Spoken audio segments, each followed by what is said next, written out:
invite His Excellency Emomali Rahmon, President of the Republic of Tajikistan, to address the Assembly.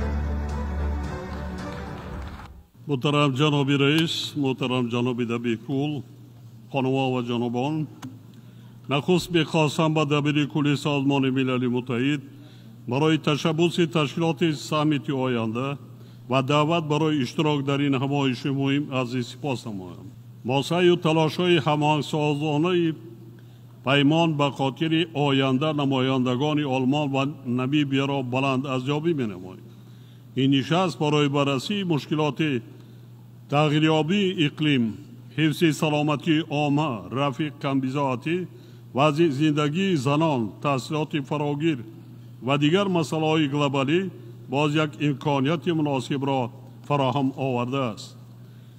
مسائل وابسته به خلع سلاح، نظارت اسلحه و خفف تهدیدهای معاصر به صلح و امنیت همانا توجه جدی ما را تقاضا می‌نماید.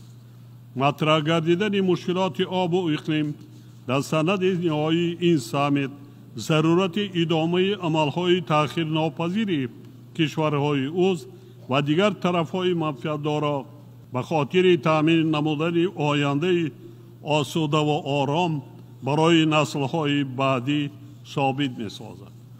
روند تطبیقی 10 ساله بین المللی عمل و برای رشد استوار سالهای 2018 2028 یکی از نمونه‌های روشنی تلاش‌های پیوسته ما در این جاده می‌باشد. حاضرین گرامی، قبول گردیدن پیمان به خاطر آینده از نتیجه این سامیت به شرایط راست می‌آید که در منطقه‌های گوناگون سیاره میلیون‌ها نفر مردم آسایشته و خفف و تهدیدهای گوناگون امنیتی دچار شدند.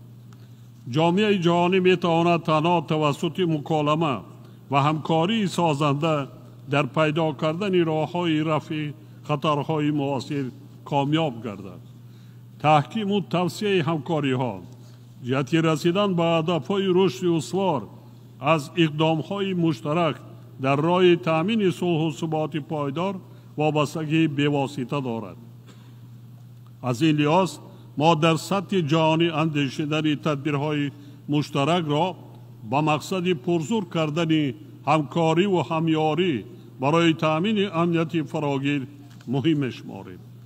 تاجیکستان به صفت کشور میزبان روند دوشنبه عاید به مبارزه بر ضد تروریسم از درج گردیدن این موضوع در پیمان در برابر دیگر موضوعهای کلیدی استقبال می‌نماید.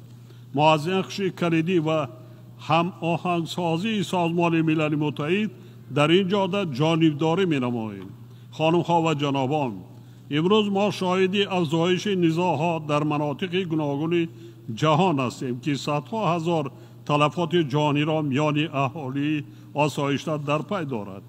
ما رهبریت دولت‌ها را ضرور است که اطراف هدف‌های عمومی با مقصد تأمین صلح پایدار در تمام کره زمین و خاتمه بخشیدن بر رنج و عذاب آدمان بر اثر جنگ‌ها و پیامدهای دهشتبار آنها متحد شویم.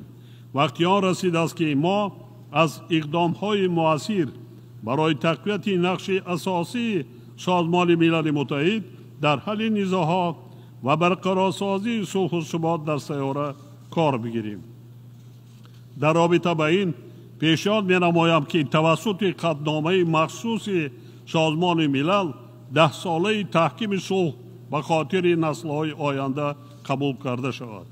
همزمان با این ضرور می‌شماریم که سازمان ملل متحد و نهادهای آن اینچنین مؤسسه‌های بین‌المللی و منطقوی مالیوی در هماهنگسازی تلاش‌های جامعه جهانی با مقصد رسیدن به رشد استوار اقدام‌های فعالتر و راه‌اندازی نماید.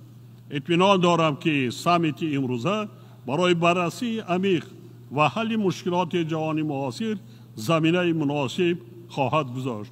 از توجهتان سپاسگزارم.